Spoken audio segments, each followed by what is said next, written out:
steal bikes. I never could find them. And they come back, and I'm like, where y'all been? I ain't gonna tell you. Well, we've been out in Bexley. I know what y'all been doing. They go, look, Reg, we're not telling you when we go. We're not taking you with us. I ain't gonna tell you. They just wouldn't. They wouldn't tell me they was going. They just wouldn't take me. One, probably because I was a tattletale. That's right. I didn't believe that snitches got stitches stuff. I just know if we was out there stealing a bicycle or something and we got caught, or if I got caught and you got away, you could be assured they coming to your house.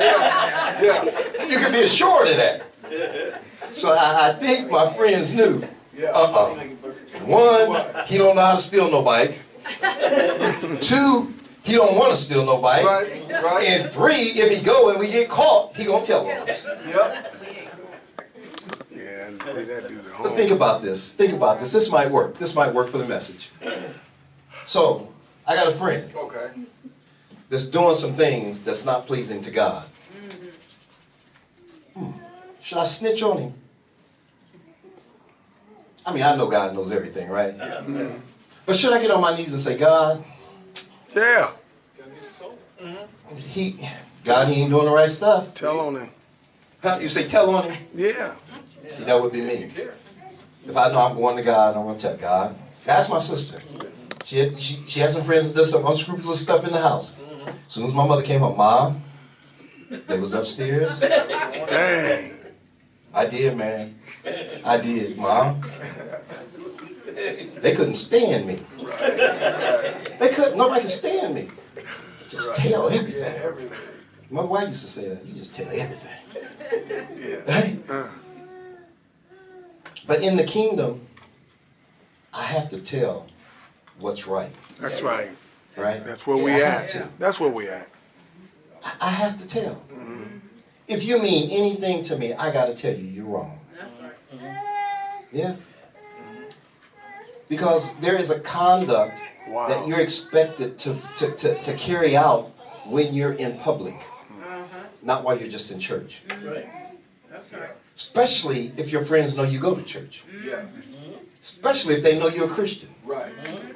You're setting an example of what Christians are while you're hanging out with them, doing what they do. Or why are you hanging out and not correcting them? Who am I to correct them? I'm your friend. I say, I'm your friend. A lot of people want to change the government. They want the government to change and do some things, and we exercise our votes and do all those things, kind of, right? And just because you exercise your vote don't mean the government's going to do what you ask them to do, right? Oh, no. Most of the time when they get your vote, they lying anyway. They're lying. Right? They know what to say to get a vote. Yeah. Right? And they know what their agenda is, right? And they're telling you one thing, but they're getting money from somebody else. Right? I mean, because campaigns run off money, right? Now they come to the neighborhood and they tell you all these wonderful things or all this stuff, and yeah, I agree with this and I agree with that, blah, blah, blah, blah, blah. Right? But they ain't getting a whole lot of money out of the neighborhood, right? They just trying to get a vote. That's right. But to run the campaign, they need money. So there's somebody with money that really don't want to see the neighborhood change. That's right. That backs them. That's right. Right? That's right. They get in office. They got to pay back some favors. They do. Some of those people that gave them money, they have to pay that favor back. And by paying that favor back, you might not get in your neighborhood what they said they was going to do. That's right. That's Right? right. But how are we supposed to respond to them? How are we supposed to respond to the President of the United States, the Mayor of the City of Columbus, the Governor of Ohio? How are we supposed to respond to them when we know they ain't doing what they're supposed to do? Verse 13 says, submit yourselves to the authority of every human institution for the sake of the Lord, to honor his name. They ain't doing what they're supposed to do. Neighborhood's still jacked up. You invoking policies that's not helping us. But the scripture says, guess what? Submit yourself to them. Yeah, because it's bigger. Is that what it said? That's right. Submit yourself to them God got the plan. for the sake of the Lord. Look, when I submit to the government and whoever is the president, I'm honoring God. Yes. That's right. I didn't vote for you, Yeah. but I gotta I got it. honor you, right? I gotta submit myself to you, right? Yeah. You know, a lot of pastors run into trouble because not everybody in the congregation vote for him. If you're in that kind of congregation where you vote for the pastor, right? Mm-hmm. But what the members don't understand is that that's the authority that God has placed there now. That's They got right. voted in. That's right. You got to honor and respect that, right? I get it. That's the seat that they sit in, right? Yeah. It doesn't, at that point, matter whether you voted for them or not. Right. That's right. Same way with the president. It doesn't matter whether you voted for him or not. That's right. You got to submit. What's that mean? That means you got to take your nasty mouth off of him. That's right. That means you got to stop running him down. That's right. Come on. Don't mean you have to agree with his policy, That's right. but you got to respect him as president. That's right. That's why I say, let me crack my neck. It's true. Yeah. There's no options here. I can't find any. It says, listen to this. Whether it is to a king as one in a position of power, or to the governors as set by him to bring punishment to those who do wrong. God set government in place Right. to punish the wrongdoing, right? Even though they do wrong sometimes. He says, and to praise and encourage those who do right. We have no options in this. No. My responsibility and my response to government, whether they're right or wrong, is to submit to that authority. I don't have an option. Same way with kids and parents. I'm sorry, parents are the authority. Yeah. Like it, don't like it, agree with them, don't agree with them, guess what? As a Christian, you got to submit. Whether they did the things that you think they should have did or didn't do or whatever, you got to submit. Verse 15 says, it is the will of God that by doing right you may silence, muzzle ignorance. That's right. Oh my Lord. And irresponsible criticism of foolish people. Our behavior and our conduct and how we carry ourselves is what's going to shut people's mouths. Yeah. Right? How am I responding to the authority?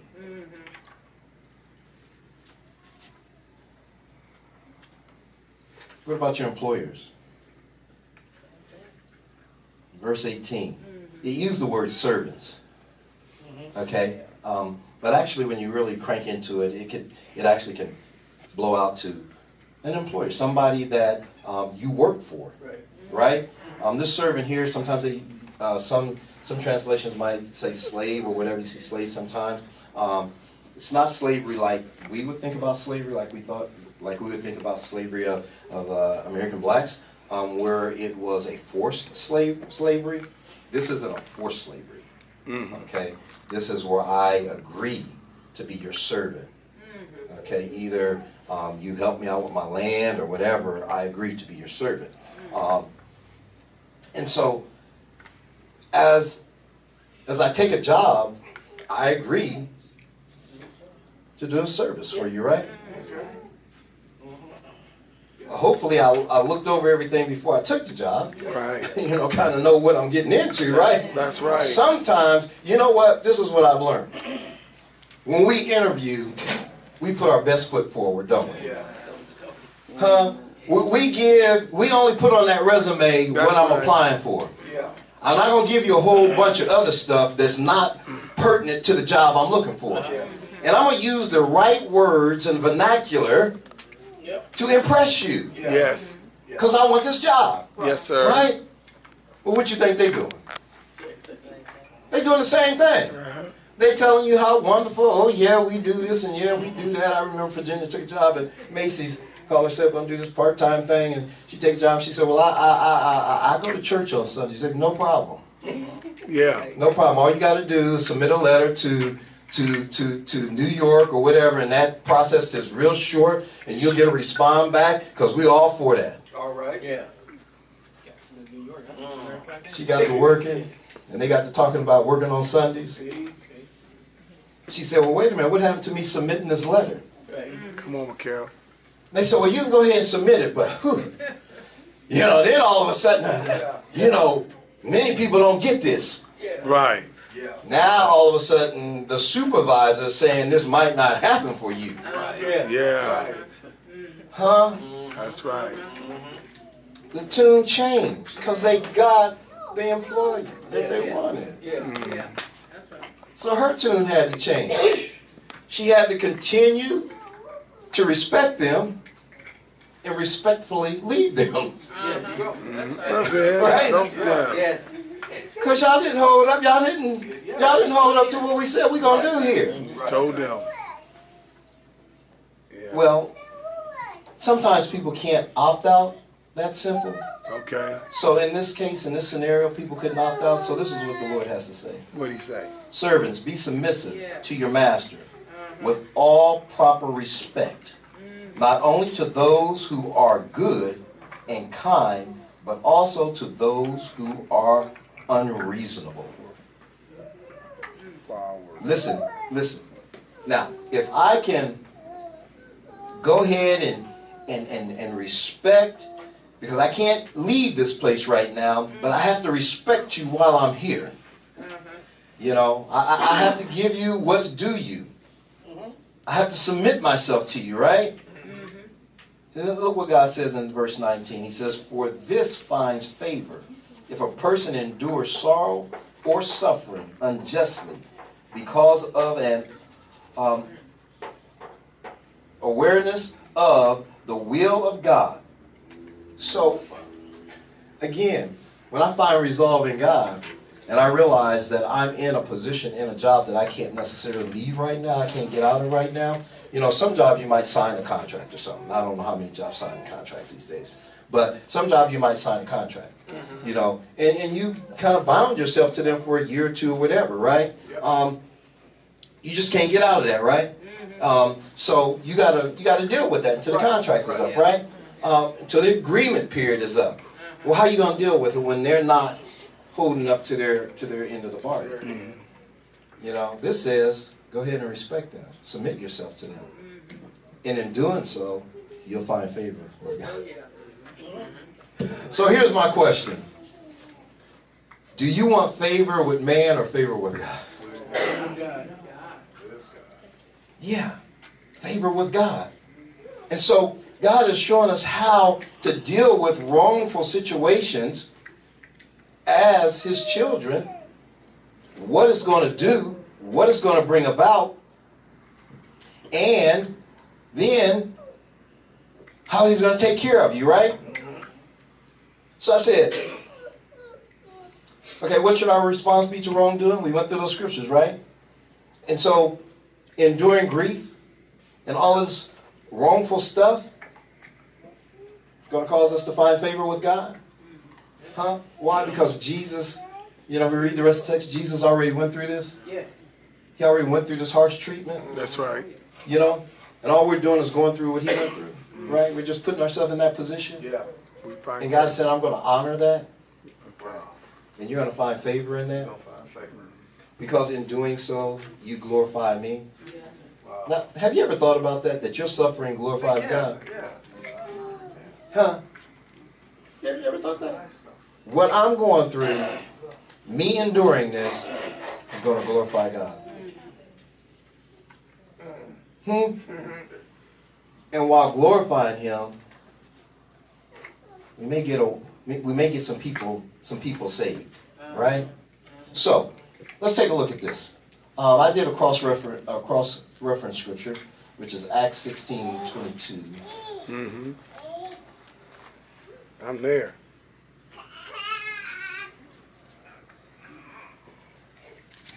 Now listen to this. This is just, again, someone who, Paul and Silas, is just, who's going about doing the thing, doing the business of God. That's all. Just doing the business of God. They ain't paying attention. They ain't trying to mess with nobody. You know, take nobody's pie out the sky, man. They just want people to have salvation. That's all. You know. So they run across a lady who has this spirit of soothsaying on her. She's recognizing them as being men of God. And she gets behind them. She says, oh, these are truly men of God. Right? That's right. But there was an irritation in it. Yeah. Paul knew that even though she's saying that, I'm sensing another spirit. What she's saying is true, but there's another spirit here. Yeah. And so Paul turns around and he casts that spirit off of her. He came against that spirit and he commanded that spirit to leave her. Yeah. And the spirit left her, right? That's right. Now, as a soothsayer, she making some money. Yeah, the money maker. Like a fortune teller, right? That's right. We got some of them out there today, don't we? Yeah, people don't like Making money off of people, right? Because the spirit of soothsaying is on her. She's getting information from demons. Yep. Wow. Just in case y'all didn't know, in case we don't want nobody messing with fortune tellers and what was that word you used on me? Numerology last week and palm reading and all that foolishness, because they're getting information from the devil, from his imps. Yeah. Okay? Yeah. Paul understood this, and that spirit had taken over her life, right? And she's making money for some bigwigs in the city, right? Yeah. And she gets free. Now, listen. There go their money. Y'all do realize that there's a group of people who don't want the oppressed people to not be oppressed. Right. You do know that, right? I mean, there are some rich people that want to keep their foot down, Yeah. Oh, yeah. right? But think about this. If we get the gospel to those who are oppressed, how long do you think they're going to stay oppressed? Because money don't oppress you. People do. Yes, that's right. That's right. Yeah. That's right. Is that right? Yeah. I get saved, full of the Holy Ghost, born again, operating in kingdom principles. Okay. How long do you think you're going to get to keep your foot on my neck? Yeah. Yeah. You can keep principles, you can keep laws and legislation in place, right? But that doesn't keep me oppressed. No, sir. Does that make sense? He talks about being free in the text in Peter. He says, don't use your freedom to the occasion of doing sin. Okay, but let's look at Paul real quick and finish this up. So the crowd also joined in the attack against them, and the chief magistrate tore their robes off of them and ordered that Paul and Silas be beaten with rods. After striking them many times with the rod, they threw them into prison, commanding the jailer to guard them securely. He, having received such a strict command, threw them in the inner prison, dungeon, and fastened their feet in the stocks. Right? And in that agonizing position, but after, listen, you just been beaten for something. You ain't really done nothing wrong, right? You're just about doing God's business. We talked about them stones coming at us, right? Yeah. They've been beaten just for doing God's work and setting somebody free. Thrown into prison. Now, if you've been beaten with a rod, trust me, you bleeding. Okay? You bleeding. But they get into prison. Now, this is the attitude that I'm talking. This is a kingdom attitude that I'm talking about. You know, somebody made a song about this, this after midnight. But it says, but about midnight, when Paul and Silas were praying and singing hymns of praise to God, 25. and the prisoners were listening to them. Verse 25. Did y'all catch that? Yeah. After being beaten, I call it being wronged, Okay. unjustly, Yeah. not bothering nobody. There wasn't no law that said they couldn't do that. No. But they took somebody's money away. Yeah. And now they're being punished for it. Yeah. Yeah. Yeah. What happened? And they in prison, they sit in an agonizing position with chains on their legs in the innermost part of the prison, in the dungeon. Yeah. You know it's wet in there, probably got some rodents in there. Yeah. And instead of them sitting in prison talking about, God, why you do this to me? I was just trying to do what you asked me to do. Be sane. Them brothers is in there praying and singing praise unto God. Mm-hmm. Look, the attitude that the other prisoners seen was not what they probably was expecting. Yes. Yeah. Right. They seen some brothers operating in some strength that they didn't understand. Yeah. A joy that was beyond their understanding. Mm-hmm. It's like, wait a minute, y'all just been beaten? Y'all just been thrown in here? Yeah. And y'all doing what? Y'all praying and singing? Kind of showed the people something, didn't it? Yeah. Listen, the prisoners were listening to them. Suddenly, there was a great earthquake, so powerful that the very foundations of the prisons were shaken. And at once, all the doors were open, and everyone's chains were unfastened.